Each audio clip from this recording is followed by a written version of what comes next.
Olá, hoje a gente vai mergulhar num conceito que é chave em redes, o roteamento inter-VLAN. O nome parece complicado, mas a ideia é simples. Vamos aprender como fazer partes diferentes e isoladas de uma mesma rede finalmente conversarem entre si.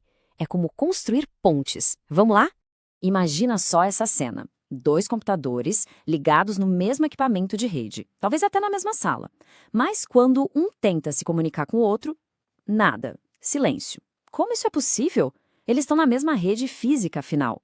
A resposta para esse mistério está num conceito chamado VLAN. Então, o que é uma VLAN? Pensa nela como se fossem paredes virtuais dentro de uma rede física. É um jeito de separar grupos de dispositivos por segurança, por organização. Por exemplo, o pessoal de vendas fica numa VLAN, o de engenharia em outra. Isso é ótimo para a segurança, mas cria um novo desafio, claro. Porque se esses grupos estão isolados, como é que eles se falam quando precisam? É exatamente essa pergunta que o roteamento inter-VLAN vem para responder. Vamos dar uma olhada nas soluções para isso. Certo, vamos começar pelo começo. Pela primeira solução, o jeito mais antigo de fazer isso, o que a gente chama de roteamento inter-VLAN legado. É importante entender de onde viemos, mesmo que hoje em dia isso seja bem raro de se ver por aí. A lógica por trás desse método era bem direta até. Para cada VLAN que existia na rede, era preciso ter uma porta física exclusiva no roteador. Olha só no diagrama. O roteador L1 está usando uma porta para VLAN 10 e outra totalmente separada para VLAN 20. Um cabo para cada uma. O problema com essa abordagem fica claro bem rápido, né? Imagina ter 10 VLANs. Seriam 10 portas de roteador. 20 VLANs, 20 portas. Isso fica caro, fica impraticável. Não tem como escalar. É exatamente por isso que essa solução, hoje, é considerada obsoleta. Mas, felizmente, a engenharia de redes evoluiu. E isso nos leva à solução número 2, que é uma abordagem bem mais inteligente e eficiente, o famoso Router on a Stick. E aqui a diferença é gritante. Em vez de um monte de conexões físicas, a gente usa só uma. É isso mesmo, um único cabo entre o roteador e o switch. Essa conexão é configurada como um link trunk, que é tipo uma super autovia que consegue carregar o tráfego de várias VLANs ao mesmo tempo. Tá, mas como um pacote sai de uma VLAN e chega na outra usando um cabo só? O caminho é o seguinte, o PC1 envia os dados. Eles sobem pelo link trunk até o roteador, que age como um agente de trânsito. O roteador olha o pacote, entende que o destino é a VLAN 20 e manda ele de volta para o switch. Basicamente, os dados sobem etiquetados com a VLAN de origem, o roteador troca a etiqueta para a VLAN de destino e devolve para o switch entregar. Simples assim. A mágica toda acontece na configuração do roteador. Uma única interface física é dividida em várias subinterfaces virtuais, lógicas. Olha ali no código. A gente cria a subinterface .10 para VLAN 10 e a .20 para VLAN 20. Cada uma ganha um IP, que vai ser o gateway padrão para todos os dispositivos daquela VLAN. E o resultado final? Sucesso total! Aquele simples comando de ping do PC1 para o PC2, que antes não ia para lugar nenhum, agora funciona perfeitamente. A ponte entre as nossas ilhas virtuais foi construída com sucesso. Mas e se for preciso ainda mais velocidade, mais escalabilidade? Aí a gente entra na solução número 3, o switching de camada 3. Essa é a abordagem moderna, de alta velocidade, que a gente vê em redes de médio e grande porte. A grande virada de chave aqui é que o roteador externo some, a gente não precisa mais dele.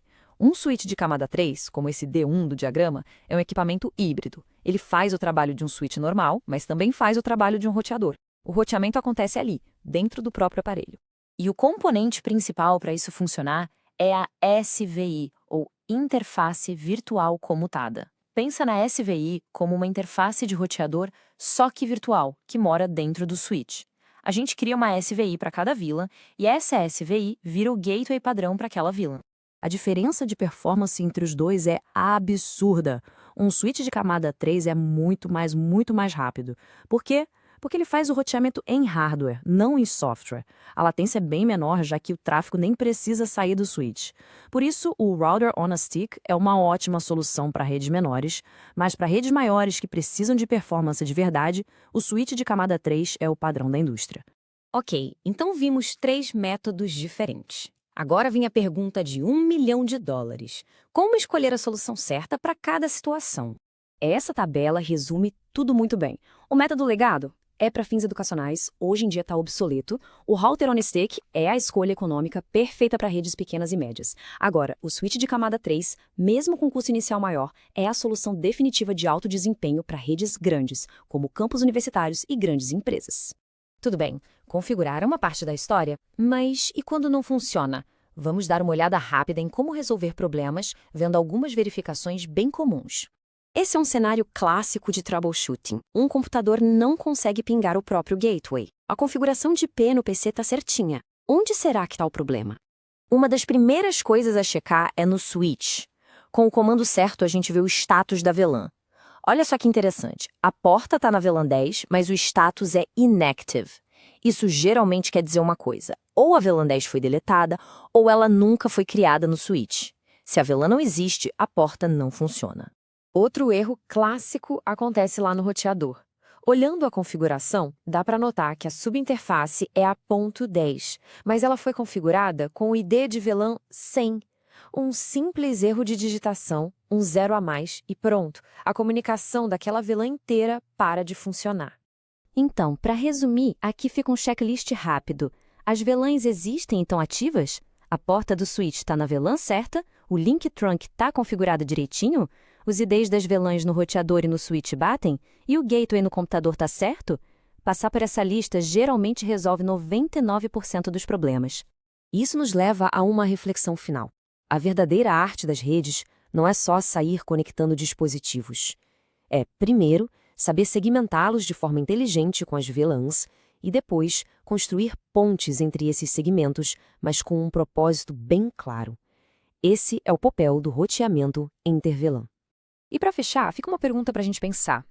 Com as redes ficando cada vez mais complexas, mais definidas por software, como será que a linha que separa o switching e o roteamento vai continuar a ficar cada vez mais tênue no futuro? É algo para se manter de olho. Muito obrigado pela companhia